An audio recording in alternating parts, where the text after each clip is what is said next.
You're not losing gunfights in Warzone because you can't aim.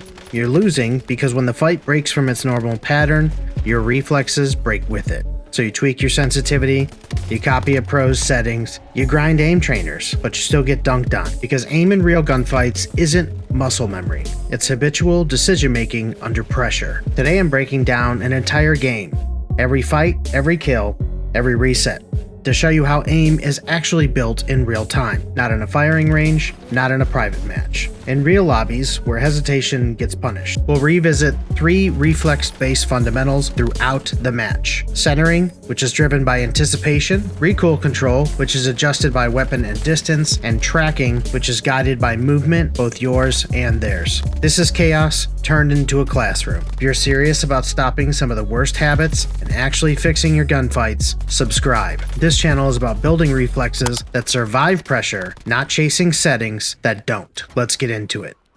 So the most fundamental thing that most Warzone players need to learn is centering.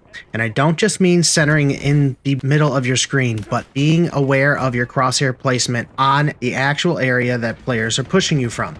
It is extremely important to push your last known in that hot zone.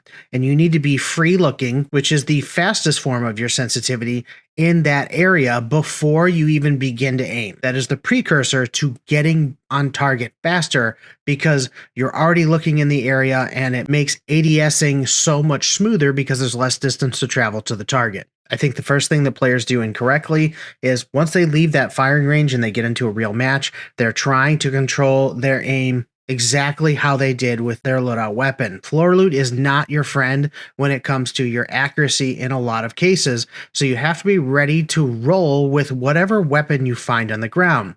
If the recoil pattern that you practice on in the firing range was up and to the right, and then the gun that you pick up on the ground is more shaky and up and to the left, you're going to have to be able to adjust with that on the fly. So what I recommend doing is to get in the habit of universally pulling straight down with the right stick to at least decrease the vertical recoil, and then you can adjust by compensating with a slight strafe. You're not going to hit every single headshot in the game. The important thing is to deal appropriate damage. Audio cues play a big part into your centering, and so does your minimap. So I have an audio cue of the door being open, I have a resurgence ping on the map, and I am centering on that threat to give myself the shortest possible time to retaliate, which is the real definition of what centering is you're anticipating the target's arrival and you're moving with the last known positions via their visual and audio cues. At that point, once you press up on a target, it is immediately imperative that you prepare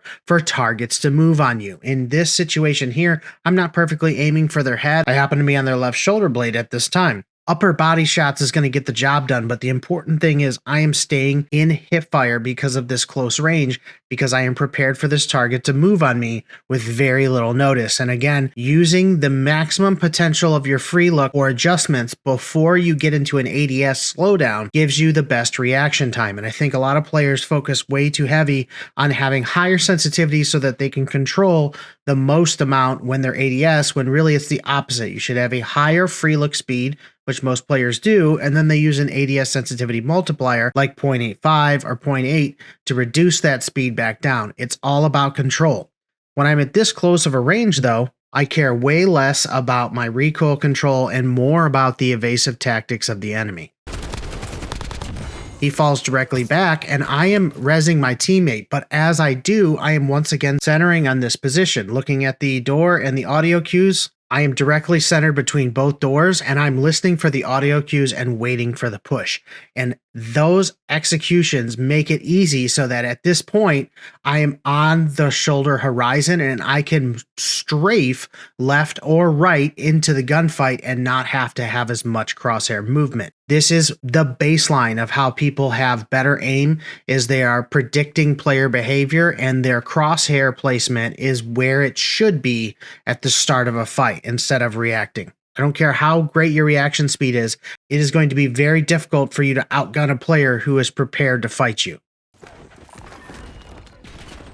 I'm able to pull off the fight and then bait them outside the room. I'm not reloading, I am aiming directly on that door. And that tactic becomes extremely important in these close quarter fights because players get so hyper locked on trying to stay on their target when it's really a bait and switch or diversion tactics. Once again, I'm screening horizontally as I go across this window, anticipating them to be in the room. They're not. I get intel that they moved along. I go out here. I check the left sector, check the right sector, and then I only have this small vertical adjustment when I get surprised by a new enemy from a distance. Rolling that back here, I'm still challenging the guy in the red truck, but I'm able to course correct a very short distance and break that player. That amount of preparation is what led to a successful break there. We get a thirst from that fight. We're able to rotate back and pre-aim the same challenge if the player that got away comes back through the door. We're taking that time to reset our plates, read audio cues, confuse the enemy, reload the weapon, and at this point, we are preparing to hit our target as we push. And this is also a very large aim tactic. Is if you see in this situation here, I am approaching the corner already ADS'd and pre-firing at this point. Their gun is not up. They're in a moving animation and they are not ready for the fight. So that preparation gets me to this point, and that brings me to the third piece of the situation, which is tracking. And I've seen way too much information about trying to get every gunfight to be a camera break scenario. And while that's a valuable tactic, you also need to know how to gun enemies without as much movement. In this little tiny cubby here, I don't have a lot of space to do a large slide around, and the player in front of me actually has more swing room than I do. They can jump up to the side here, they can move to the right, they can shift left or right here, they can jump over the wall, or they could slide directly into my camera and break it. What is important in every gunfight is to be ready to react to your enemy's movement and then use movement after they've moved. I try not to be the aggressor even when I'm on offense. I let them make their mistake, slide, move, and then I will advance or track them more accurately after the fact, like we do here. They jump, and then I just follow their jump. They're changing their tactic, and they're getting away from the bullets, but they're not tracking me as accurately as I'm focused on staying on target. And if you look at where the crosshairs are, they're not even in upper body, but I'm staying on target. And those successful shots are what wins the gunfight. This mechanic is in every reset of every gunfight that you have in this game. So make sure that you constantly are building the anticipation of where the enemy's coming from and then visualize the doors that they're going to be pushing you from. Once again, decent centering makes for a shorter target acquisition. Now, follow through is another aim tactic that not enough people talk about, which is where you are visualizing the path that your enemy is fleeing from you, and you trace that target through cover and out the other side. It is a very big brain tactic that can get you kills because not only can surfaces be penetrated, you can time lethal shots on the other side of their exit.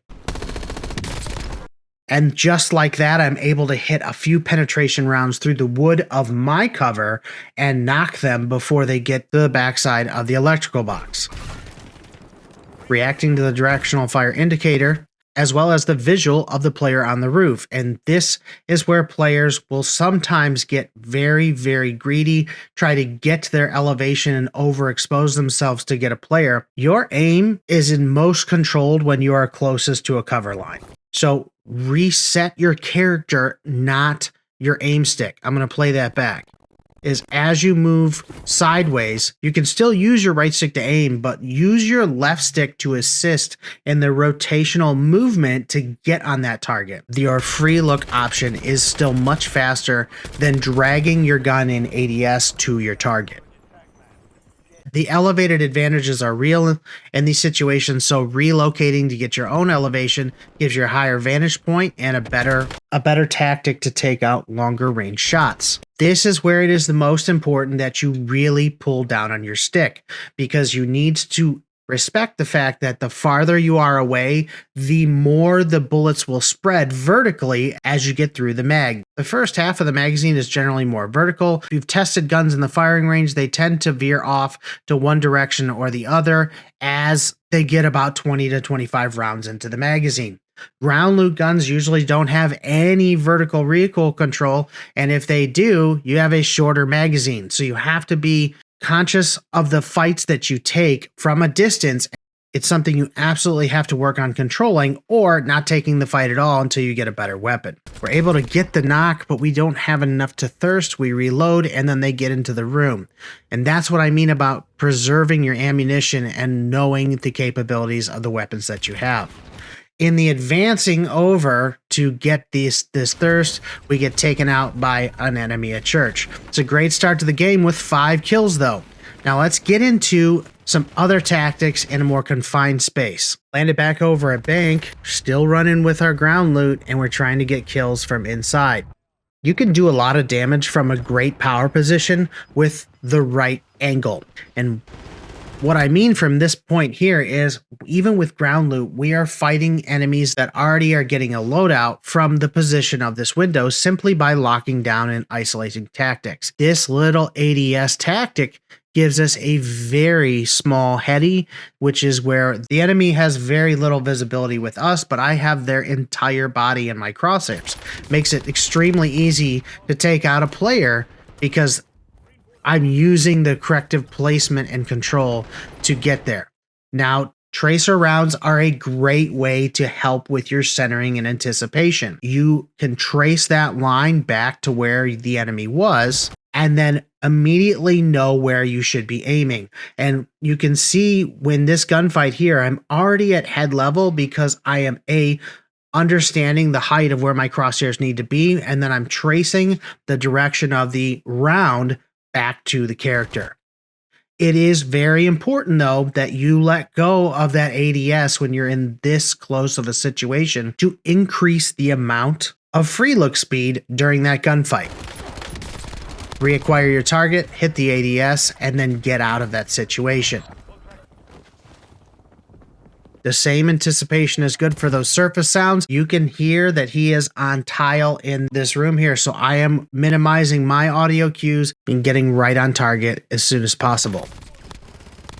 Now you can have centering when you are in an animation, which is interesting, both vertical and horizontal zips, and when you're in a vehicle, whether you're driving or a passenger. You can point your crosshairs in the direction that you need to be so that when you exit the vehicle or the zip line, that you are ready to fight in the direction that you pushed. And just that simple maneuver while you're on the zip line to line up that shot better creates the momentum to take an enemy out more effectively. When you find guns that are not yours, remember that pull down method is going to be your best friend, and relocate to get your thirst.